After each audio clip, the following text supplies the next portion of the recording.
I have so many favorite movies, but these are the DVDs I've owned since I was a literal child.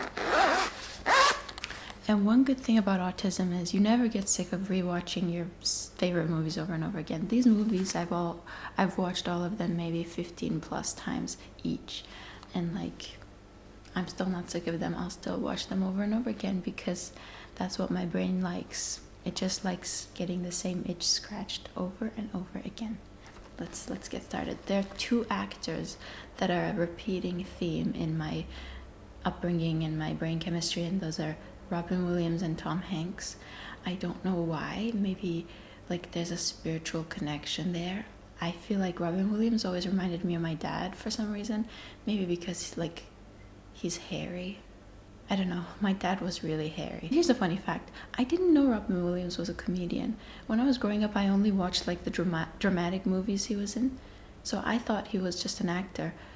And I never found him funny because to me, when I looked into his eyes, I saw a profound sadness. Even when I grew up, I could never watch his comedic things and laugh, because when I would watch him, I would feel like the pain in his heart. Does that make sense? My dad was also somebody who struggled with the thought of exiting early, let's say, like his whole life. So I think there's a similarity there, but I don't know. I don't want to go too far into it.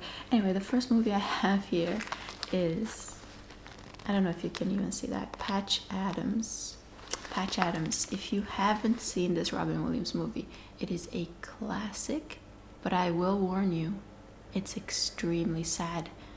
But it's sad in a way that will change you and your brain forever. I'm not gonna really talk about what the movies are about because I think that's kind of boring, but I'll give you like what stuck with me from this movie. What was so sad about this story and what made it so human and so real was like he experienced a love that he never thought he would, and it changed him forever, even if he lost that love. It's so sad. It makes me want to cry even when I think about that. But it's such a beautiful story, and it's actually based off of a real human, a real doctor. So he also changed like how they view patients and like looking at them more as human instead of just this thing you have to treat from a book. So it was a very touching movie, Patch Adams. If you haven't seen it, go check it out. The next movie on my list, it says Je suis Sam. I am Sam. Some of these DVDs are from Montreal, so my cousin was buying them for me, and like she was going to university in Montreal, so the titles are French. It has Sean Penn, and Sean Penn plays an autistic person. This was before I knew I was autistic, and some of these movies I now look back and think the reason I kept wanting to watch it over and over again is because I related to them somehow, and it's because of the autism. He plays a very like high support needs, low functioning autistic person who ends up getting some random girl pregnant, and like the girl abandons the baby, so he decides to take care of the baby. And it's a very sad movie, very sad story, but it's so beautiful. Like he decides to take care of this baby even though he doesn't even know how to take care of himself. He has like the mental functioning of a 6-year-old, right? But he somehow does it because he has such a pure heart. He has so much love in his heart.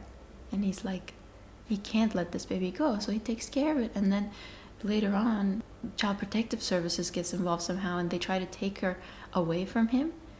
And it's heart-wrenching. It's heart-wrenching. Like, it's a beautiful, beautiful movie. You have to see it. I'm not going to spoil the ending, but it's really good. Okay, so two movies that have changed my life, obviously. They're next to each other for some reason. Mrs. Doubtfire. I feel like everybody knows that one. And Forrest Gump. Again, I feel like everybody knows these two movies, so I don't need to go into what they're about. But Mrs. Doubtfire, I feel like, is just the most iconic Robin Williams movie ever, and it's like the one comedy movie where I'm like fully on board, because I'm not a fan of comedy movies usually. Like, they don't touch me as much as the dramatic ones, so I like sad movies more. But Mrs. Doubtfire is one of those comedies that like gets you, and I think it's because Robin Williams is in it and he has such a deep soul, so I love it. It changed my brain forever. I watch it a million times. I'll watch it again. Every time I watch it, it gives me the feels. it also has like the 90s vibes, and I love that because I was born in the 90s and I grew up in the 90s. 95, baby. What's up? I'm 30 now. Forrest Gump. Forrest Gump is another one of those movies that I rewatched. It was like, I would say it's my favorite movie if I had to pick just one, because of the times, how many times I've watched it and enjoyed it is like beyond, it's immeasurable. It doesn't make sense to any logical side of my brain, like why I still like this movie, because I've probably watched it 25 times, right? Like every time it would come on TV, I would be like captivated. And I think it's also because of how well it was directed and how well the story was written. Like the script is amazing. So it's just like a masterpiece movie in my opinion. But Tom Hanks plays a character that, now that I look back, was autistic. And so whenever I would watch this movie and connect with this character, like the character has so much heart, but they're not fully functional in the physical realm. So I think there was a part of me that really connected to that essence, because I feel like I have a really big heart, but I feel like a little bit non-functional in the physical realm because of the autism.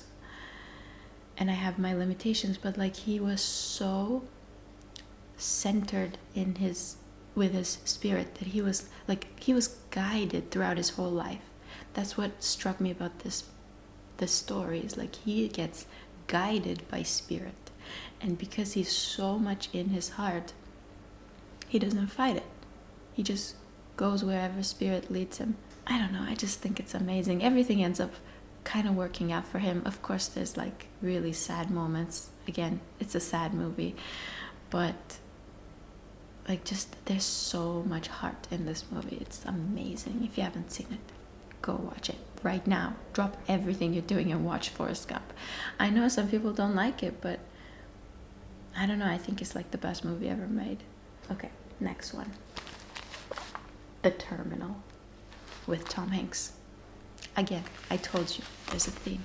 Tom Hanks plays this character from like Eastern Europe who gets stuck in the New York terminal because right when he's about to enter New York, something happens in his country, there's a war, and his passport becomes like invalid. So he can't enter New York and he can't go back to his country. So he gets stuck in the terminal. And he lives in the airport for a long time. And this movie is directed by Steven Spielberg. Like, it's one of those movies that once it catches you, you just have to watch the whole thing. It just carries you through the whole thing. I relate to this movie in a spiritual level. I've talked about this in a previous video, but I feel like my life could be represented by this movie. I've always felt like I've just been waiting at an airport terminal. I don't feel like this is home for me, but I can't go back home. I feel like I'm waiting to go somewhere, but I don't know where I'm going, and I can't really force that. I just have to wait. It's like my documents are invalid, and wherever I'm supposed to go is not lining up for me yet. And I just feel that on a spiritual level, so I feel like up until now, I've kind of just been waiting and trying to make this airport, this terminal, as comfortable as I can make it for myself, so that while I'm waiting, I'm doing okay. And in this movie, there's this like level of acceptance that the character feels, and it's almost like he's so focused on the goal. He wants to go to New York because of something he wants to do for his dad who passed away. It's like a very emotional reason why he wants to go to New York. So he doesn't want to like miss that chance. It's a once in a lifetime thing for him, right? So he has so much patience and so much faith that he's going to get there. He is going to get there. He just has to wait it out. And so he literally lives in this terminal. It's insane. It's an amazing story, but besides being an amazing movie, it's just like, that's my life. Like, I can't go back. I have to have faith that where I'm headed is somehow, it's there for me. Like this, like I have to have so much faith that I will be able to enter New York one day, or like enter my life purpose. But I don't know, my spirit, it just, like, it's telling me to wait. So I wait. Amazing movie. I think this one is an honorable mention for me, but every time I've seen this movie, it's also touched my heart, like, in a deep way. It's Bicentennial Man. You can't really say it. It's a small title. Bicentennial Man. Again, it's a Robin Williams movie. It's not as well known as the other ones. But now that AI is on the rise, I feel like this might be our future, because in this movie, Robin Williams plays a robot that becomes so human that he wants to become human. Very, very cool. I feel like this is the coolest robot movie I've ever watched. And again, it's Robin Williams. It's full of heart. It's full of soul. It's sad. It's touching. It's amazing. If you haven't seen it, go watch it. Bicentennial Man. Okay, so another double whammy. I mean, these two movies are incredible in my opinion. This is Spirit, Titanic. Spirit is the animated horse movie. If you haven't seen it, it's so good. I think it has like the best music of any animated movie ever. Maybe close to like The Lion King, but like I think this should be considered a musical. Phil Collins wrote all the music. It's insane. Don't think this should be considered a kids movie, because I remember going to see it in the theater with my family, and even my dad, who doesn't usually like animated movies, he was like, this was amazing. And I was just a kid at the time, and I was like, I know, this was amazing. And Titanic. I don't think I need to say much about Titanic. I mean, this was made in the 90s, right? I think this was made in 95 or 98. Oh, it says 98. I don't think they've made a movie like this since. The production value, like, it's the most real movie ever. Also, the story is very touching for me.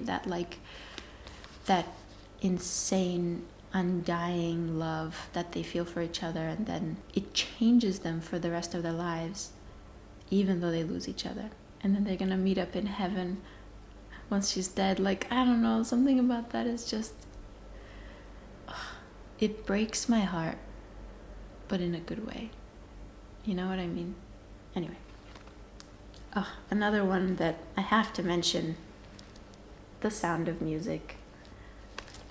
How can I not mention that? It's not for everybody. Like, if you don't like musicals, maybe you won't like The Sound of Music. But if you do like musicals, I think The Sound of Music is like the best musical movie you could ever watch. I don't know. There's something about it that's just so nostalgic and incredible to me. But yeah, if you don't like musicals, you probably won't like that one. Apparently there's something about TV shows where we're drawn to watch over and over again the TV shows where it's something we lack. I don't know where I heard this, but when I heard this, I was like, holy shit, that makes so much sense. Because my two favorite TV shows growing up that I would watch over and over again were Friends and Sex and the City. And guess what I don't have in my life? Friends and sex. And last but not least, The OA from Netflix. If you're extremely bored with your life and you need something to just like shake up your spirit and wake you up from this dream that we're all collectively having, go and watch The OA. It's like a mushroom trip. Okay, let me know in the comments if you know any of these movies and if you like them. I'll see you in my next video. Thanks for watching.